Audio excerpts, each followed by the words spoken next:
welcome to Welcome and Coaching, coming to you live today with David Nixon on this beautiful, beautiful Thursday morning and Thursday evening. And we had some technical difficulties before we pressed play here, so we are a tiny bit late, but nevertheless, we are here live with you today to talk today about creativity and writing and a whole bunch of other things. I'm really, really excited to welcome David for this call. And to be very honest, I'm not entirely sure where we're going to go with it. I know we're going to talk about creativity, but that is the whole beautiful experience that we're going to have. So welcome, David, for the call. How are you doing? I'm really well, thanks. So, and yeah, like you say, a little bit of technical mayhem, but like I say, I think that's the creative experience, really. Certain amount of unpredictability can be predicted. Absolutely, absolutely. All right, so let's jump straight into it, and I wanted to, before we press play, you had a really interesting thought because I was asking about your sort of creative journey and how did you get from where you started from to where you are right now, and I asked you how did you become a quote unquote creative, and you had a very interesting idea what you mentioned about that you're not really, that you don't like the word being creative or creative as such. What do you mean by that? Well, it's more the use of the word creative as a noun, and I think I mean I've got no problem with people calling themselves a creative. I'm not telling people how they should define themselves, but I feel that saying that I am a creative somehow implies that I've got some special power or that I'm different from everyone else. Creativity is it's a knowledge, it's a skill, it's a muscle that can be developed and learned how to access. Well, what we were talking about were barriers, weren't we? And barriers to creativity, and that's kind of it's something that we access rather than something that we are. And what we were talking about before was about how we are born creative. We play, we engage in creative play. We learn through creativity. We learn through play.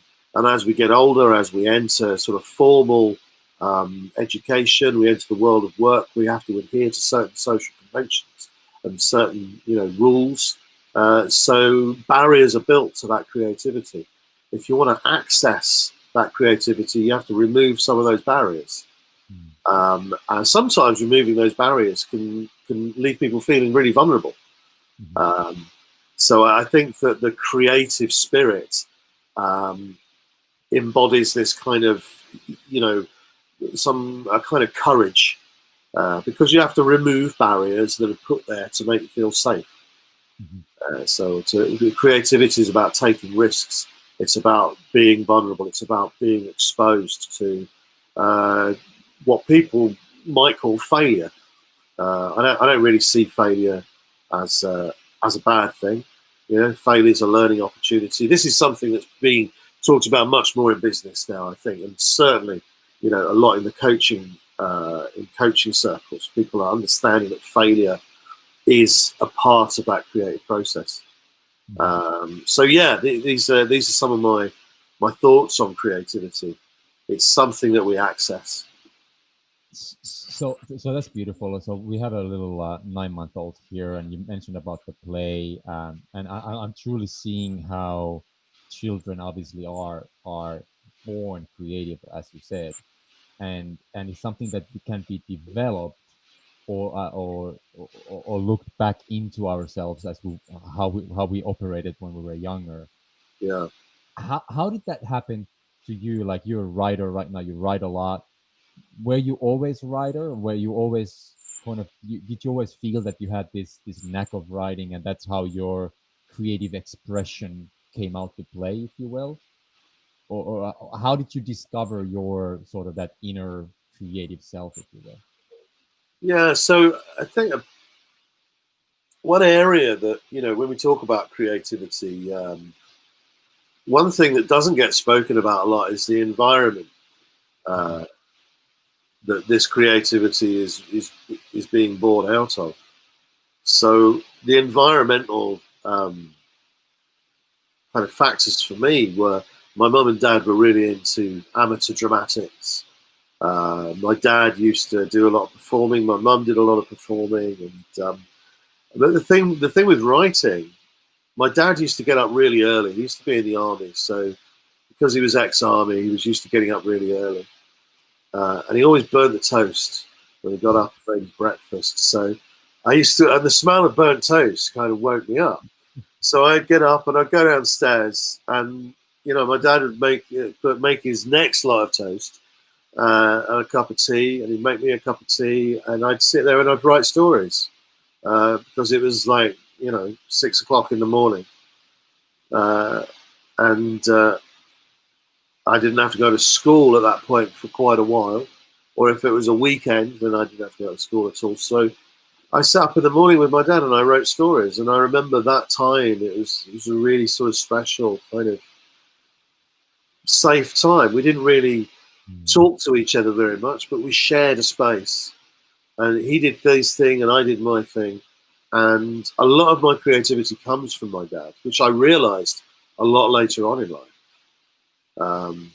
So it was sort of, I think, my relationship with my father, who was very much into his theatre, and that environment of just being able to take yourself somewhere else. I still get up. I do most of my work in the morning. I start work any time between 4 and 6 o'clock in the morning, and I usually work through till 10 or midday, and it's the most productive time for me. Because the whole world is still asleep, and you can kind of, I feel like I can access that thing more freely. I can access that sort of river of potential more freely at that time. So it's a combination of sort of family interests, environment, and then I had a brilliant English teacher at school as well. So those early influences are really important, to kind of foster that inquisitiveness.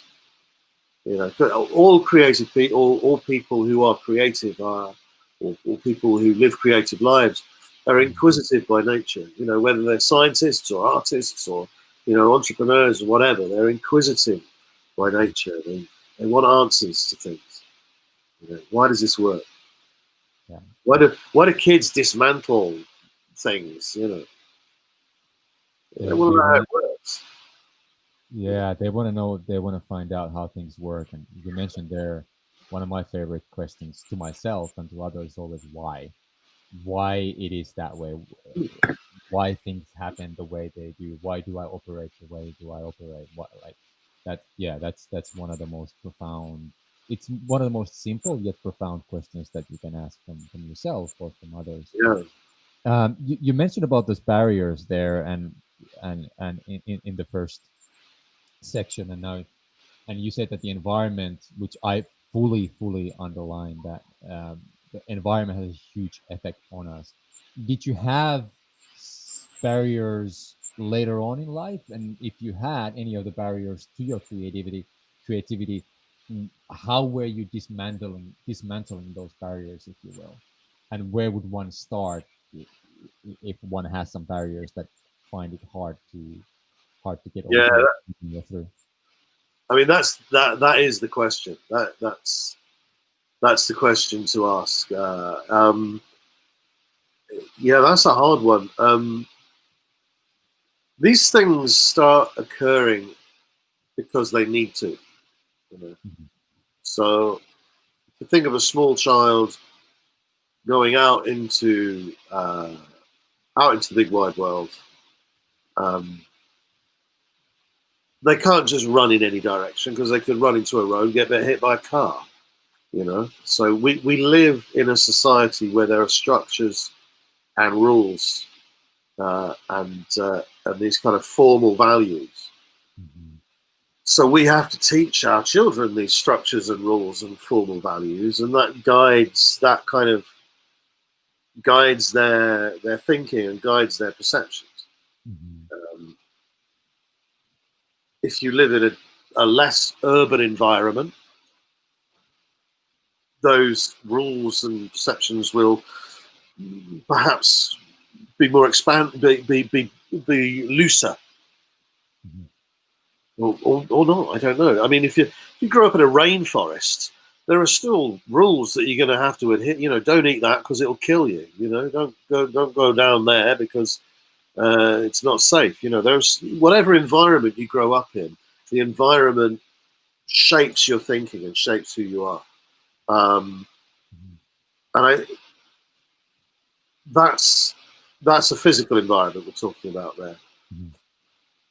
But when we start thinking about political environments, financial environments, psychosocial environments, all of these things, they're all building kind of layers and layers and layers of uh, kind of barriers to that kind of that childlike play, Mhm. which is the root of creativity. That's where we're accessing that creative flow most effectively.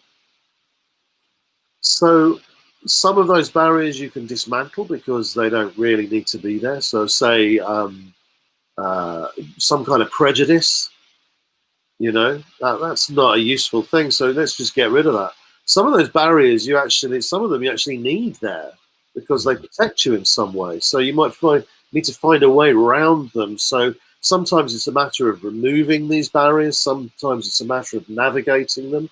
And of course, the process of doing this is a creative process. Mhm. Got it. You know, Yeah. um, how I did that is through being angry, not giving a shit, um, Yeah. being happy to make mistakes, failing a lot, hurting, therapy. It's kind of this is where creativity gets its kind of bad boy image from. You know what I mean? Because the way Right. to get through that is never clean, and it's never going to be. Sometimes it's not pretty. You know, Mhm. and sometimes it hurts. Look at the cultural sort of look at things like punk. Yeah, massively creative movement, and it was all about anger and energy and kind of transcending the pain of living in a world that felt oppressive. You Mhm. know, look at things like tattooing. Something incredibly creative that there's pain associated with that. So there is a destructive element to creative process, and this is the dark side of it that people don't like to kind of talk Mhm. about too much, but it's absolutely a fundamental part of it. So here's an interesting one. Now you got me thinking right there that I see that, and especially you talk about the punk rock and the artists and the rock musicians, and these are what we perceive as people who have the creative mind or the very very creative outlet. And I am just a person that goes to do my thing every day and go to the office, and I'm not so creative. Yet we all are creative, as you say. And obviously we're not living in a hostile world anymore. We don't have to be worried about the saber-tooth tiger to coming to get us.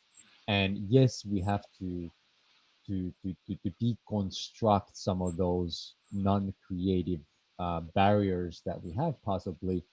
But let's say that has a 9 to 5 job, works at the office, but needs to and wants to be creative, yet feels that, hey, I don't want to just dismantle all my being. I don't want to take everything that I have and deconstruct, reconstruct, and to be creative that way.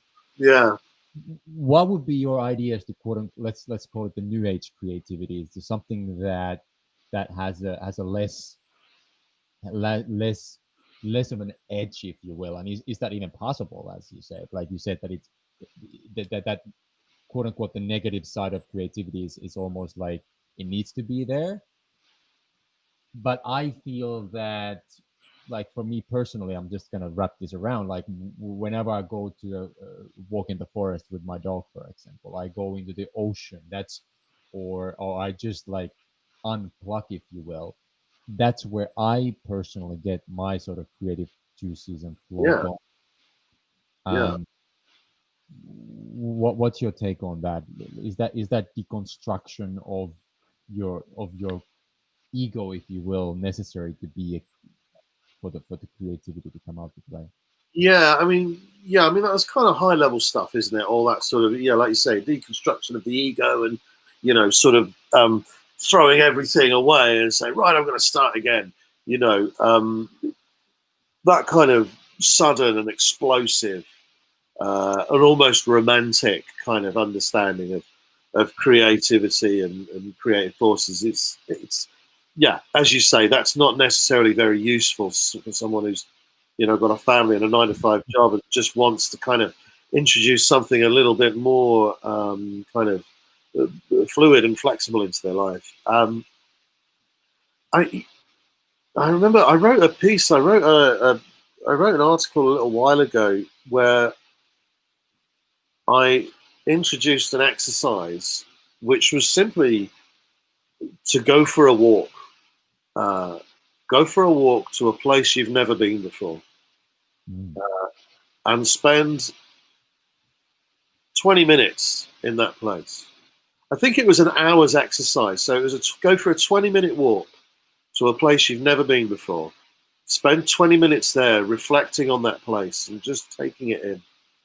And then a 20-minute walk back reflecting on what you've seen and how you feel about that. Yeah. And that's a creative thing to do. Yeah, that's it. That you could understand that as a creative process, because creativity doesn't just mean going blah. It's useful to have some structure to kind of hang things on. So when I say, some of those barriers need to be there. Some of those barriers actually enhance our creativity because we've got to find ways around them. You Mm. know, so structure is sometimes a good thing. Um, I find I do some of the best thinking and the best sort of processing when I'm walking. Mm. Um, I think there's a physiological aspect to that in terms of just getting oxygen to the brain. Um, there's also the aspect of not filling my mind with kind of executive function thoughts. I'm not trying to manage anything. I'm just walking, Mm. and also I'm in an open environment. I'm free. I'm open. I'm connected with the natural world. Um, so just going for a walk can be a creative act. It's how you perceive it. It's how you look at it. Next time you go for a walk, be aware of the fact that you are on a planet that's traveling at 100,000 bagazillion miles an hour, or whatever it is, and you're in orbit around a sun, which is in a spiral arm of a galaxy, which is in a universe of galaxies. Next time you go for a walk, think about that. Or think about the earth under your feet and the worms in there and the insects and the structure of the soil and the bedrock beneath that and the, the layers of magma and lava and the molten iron core of the earth that gives us an electromagnetic. Think about that. Think about how all the things are connected with each other as you're walking. That can be a creative thing to do, you know. And if you have any ideas while you're out, if you think, oh, I'd like to write about that, or I'd like to, then do it. When you get back, do it. Don't worry about whether it's good or bad or right or wrong. Just do it, and then revisit that thing the next day and think, oh, I'm going to change that bit. I'm going to refine that. You know, and then the next day come back to it. Think, oh no, I'm going to add that onto it now. So, you know, and just engage with that aspect of yourself on a daily basis for 5 minutes, for half an hour, for an hour, and record it in some way, or blog about it, or do a podcast about it, and get it out there and connect it with other people, you know. Yeah, that's what comes to mind is two words: is presence. being present, being highly here Yeah, yeah, instead of in the future or too far back in the past. Once we center ourselves, especially, I think it's easier to do it when we go for a walk and when we're in nature. mm, But saying that, I think it's definitely possible when we're sitting in our cubicle or office or back home or having a conversation like this, even if it's about partner or with a good friend. Once you become present, I think it's a lot easier to realize and have that higher awareness and the deeper awareness really of the surrounding environment, and so able to access that inner self, if you will, that inner creative forces. Um, Something that really interests me to hear your thoughts of, what do you do when you quote unquote don't feel creative, but you must create something? Let's say that you have a time, or you have a project coming up, or you need to write, yeah, and you sit down, and I think you, I don't know, there's this thing called white paper syndrome, that nothing just comes out, like you feel stuck, if you will. And yeah. and and and, and what do you do in that space when you're like, okay, now there's nothing happening, but I must? Do something, you know. Uh, yeah, do something. Stop. Yeah, just get over yourself. you know, Yeah. there's a thing. There is this myth, I think, in the sort of the precious creative. It's sort of like, oh, I have to wait until the right time, and oh no, I must have this, and I need this, and I must have this to be able to work. Just shut up and get on with it and do it. Because sometimes, and what's coming out in me now is the building site labourer, the work that I used to do when I was in my 20s, when I'd work 14 hours a day digging holes in the road. Not a very creative thing, but it taught me hard work. And creativity can be hard work. It's not all fun and fluff, you know. So if you're stuck in a place where you feel that I don't feel very creative today, well, tough. You know, if you're doing this for a living, if you're telling people this is what I do, get on with it, because I'm sure there's accountants out there that some day don't feel like working with numbers, or coaches that some days don't feel like working with people. Well, but they just have to get on with it, or teachers that don't feel like teaching, but they have to get on with it. Just because you're a creative person doesn't mean that you've got some special dispensation to kind of say, oh no, I don't feel like it today. No, I can't. Tough. Get on with it, you know, and learn from what you're doing. I used to do cabarets, um, and it's I started performing as a poet, Mhm. and some of it was funny, and some of it was serious, some of it was sad, some of it was happy. And then someone asked me to start doing cabaret shows, and it put the pressure on me because I had to write funny stuff. And what I found was I would write tons of material, and it was awful. And I would get more and more stressed. I'd get more and more worried that I was going to go out on stage and just die. Um, and what always happened was, kind of 2 or 3 hours before I went on stage, bang, there it is, and I'd find the material. But I had to go through that process to get there. It wasn't that I had to dig through all this rubbish to find this little gemstone.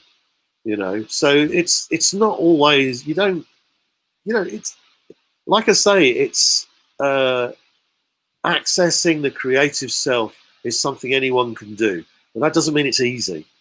It takes work, it takes discipline, and it takes skills and knowledge, just like any other practice or profession. You know?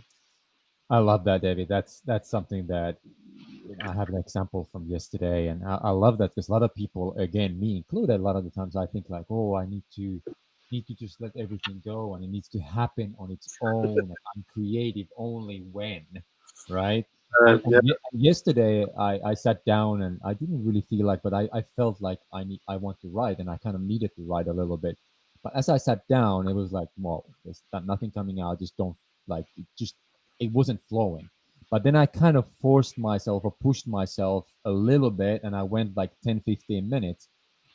And all of a sudden, after 15 minutes, I was like, oh, I got into this. And then it was hard to stop because you got into the flow. You kind of pushed through that initial resistance, if you will. And all of a sudden, it's like, all right. And then I wrote, quote unquote, beautifully for like an hour, hour and a half. And I got like 1,100 words on the paper. And it's like, wow, how did that happen? But it didn't happen if I didn't have that initial resistance. And I love that you said that creativity is hard work, and that's something definitely people it's hard to swallow, hard to accept that. yeah, So yeah, yeah, absolutely.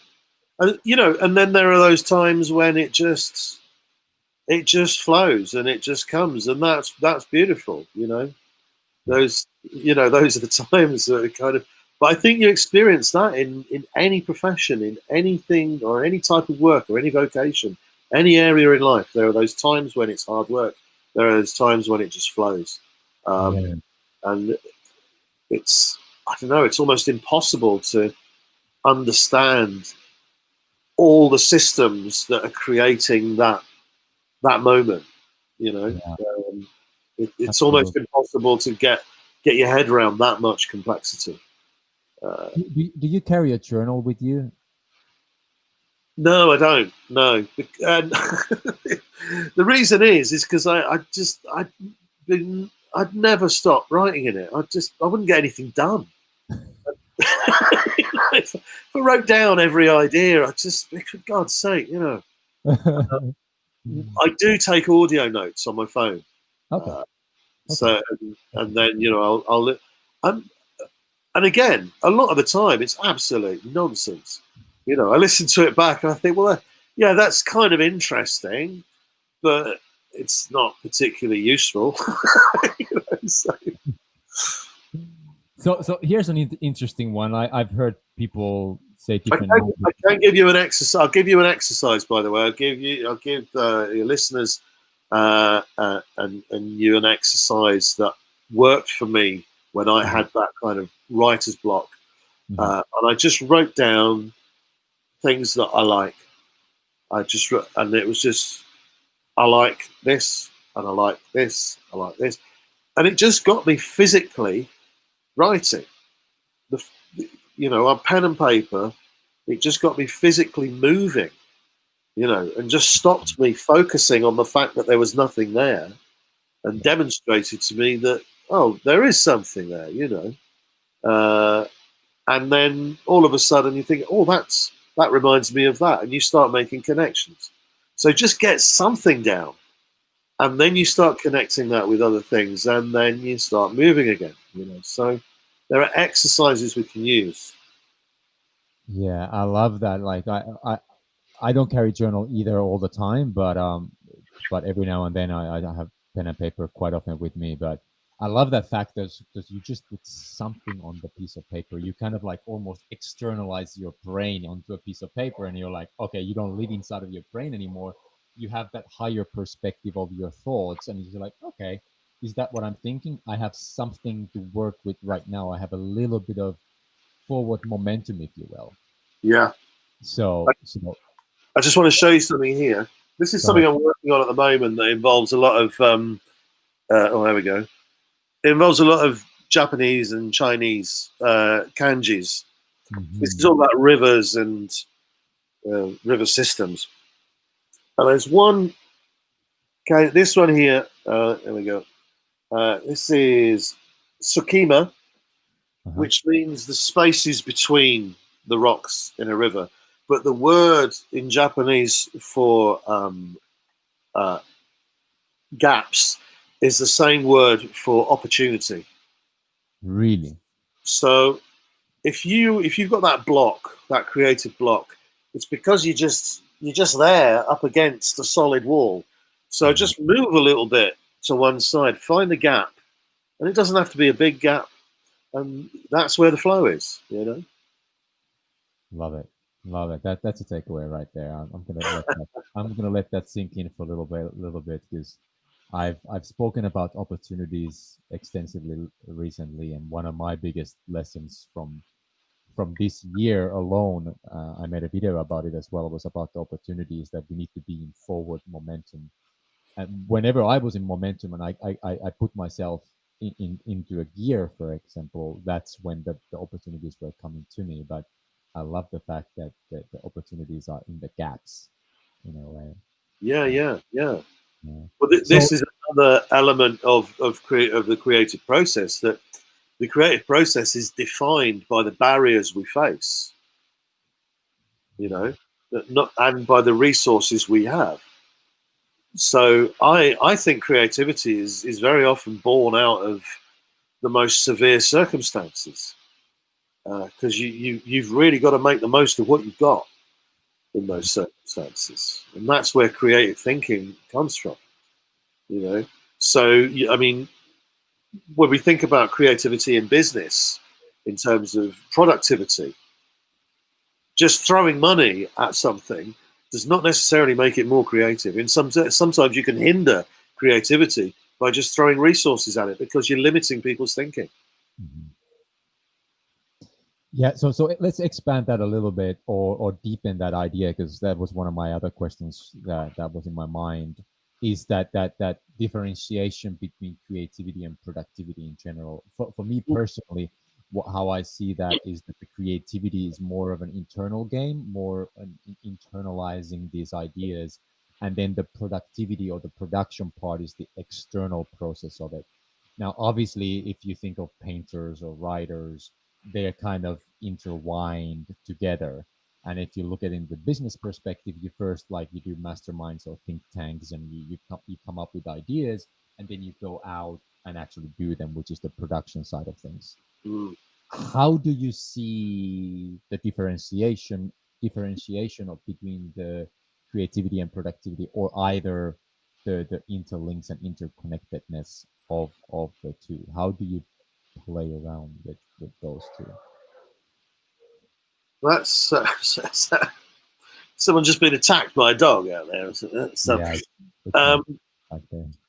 I yeah, it's another really good question. Because, like I say, in sometimes in business, I think creativity is hindered. Mhm, Um, Sometimes it's not allowed to play out fully. mhm, You know, and I think sometimes um,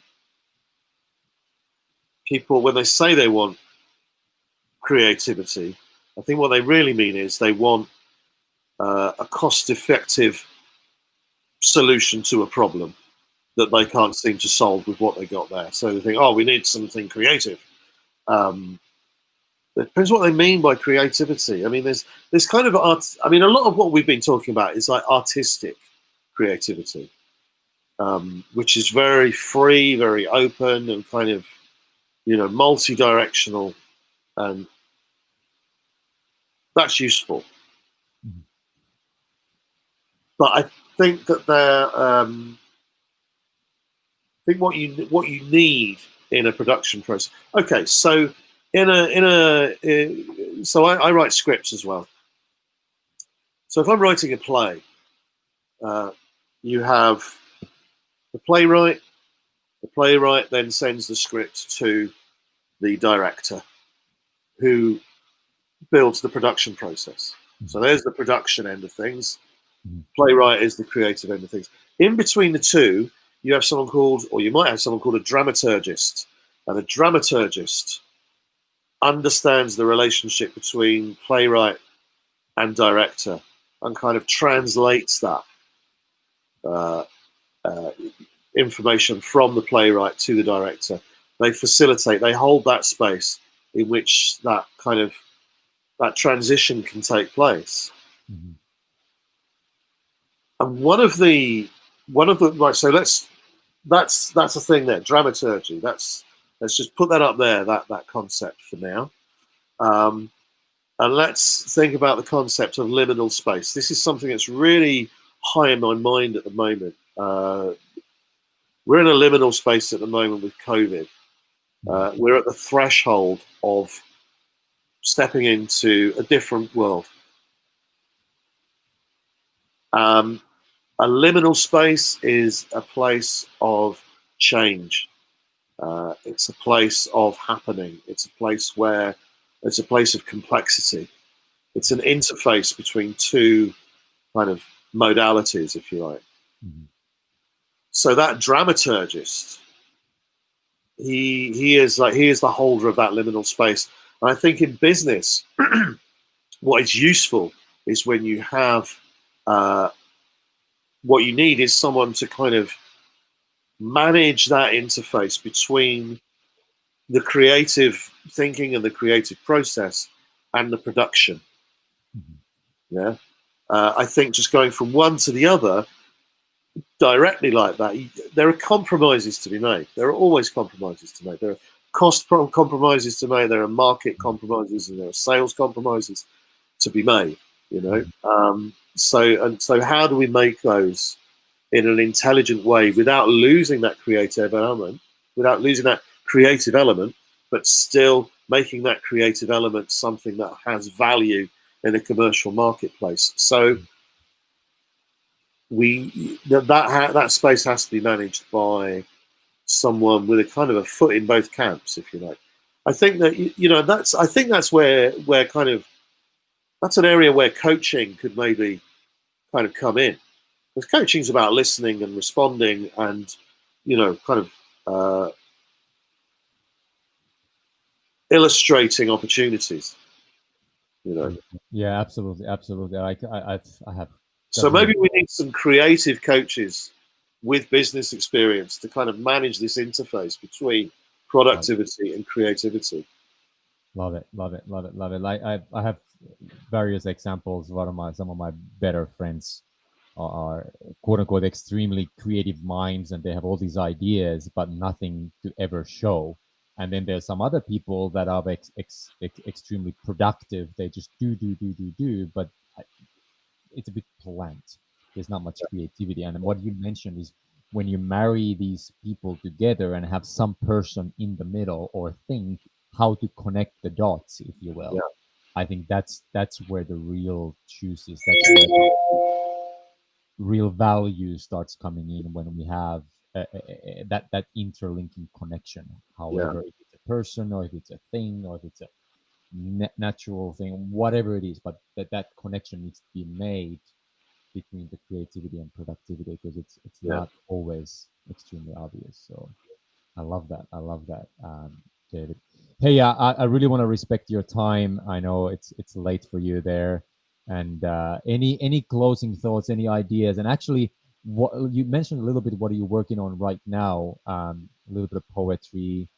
You're working on the Japanese script. Was that the case? So open up a little bit of your present world right now, and where Okay. can. Yes. So my business is called Grand. I work with narrative, I work with stories, I work with creative processes.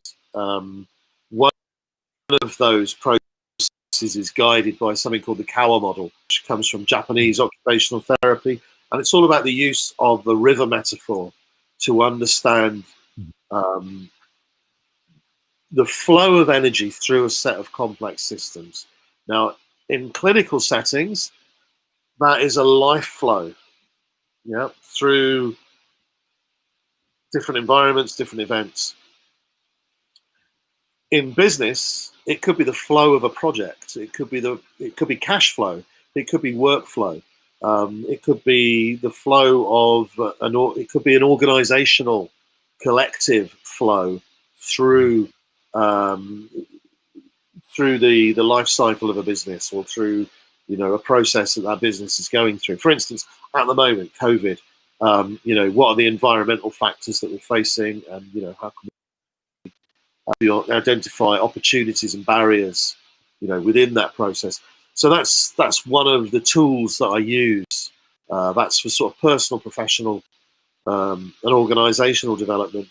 I also have an interest in environment, and one thing that I'm developing at the moment with a business called the Prime Wellbeing Foundation is a project called Driftwood, which is an off-site zero impact, zero carbon, zero impact training and retreat facility that we're building. It's all recycled, reclaimed, and green, as you like, and that's going to be for community groups. It's going to be for businesses, and we're looking to help people from disadvantaged backgrounds, train them up, and see what business ideas they've got.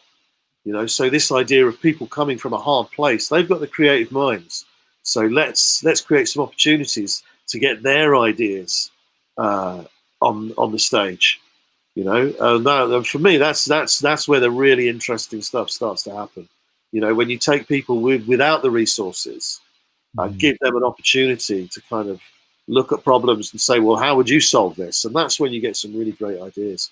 So yeah, those are some of the things that are going on for me at the moment. As someone who lives and breathes as this sort of creative lifestyle, it's mayhem, and there's loads going on, but it's interesting, and life's never boring. Beautiful. That's amazing. So let us know quickly, where can people find you? Where do you spend time online in this metrics world? The best, find me on LinkedIn. I'm on LinkedIn pretty much every day. Find me on there. If you look for Creative Edge or David Nixon on LinkedIn, find me there. And yeah, that's the best place to pick me up. Beautiful. I'm always happy to talk to anyone, about anything at any time, really. So, isn't that what we do? Shouldn't we just talk to each other as much as possible? Isn't that a good world to live in? Kind world for sure. Thank you, David. Thank you for your precious time. Thank you. Very well. Thank you. It's a pleasure.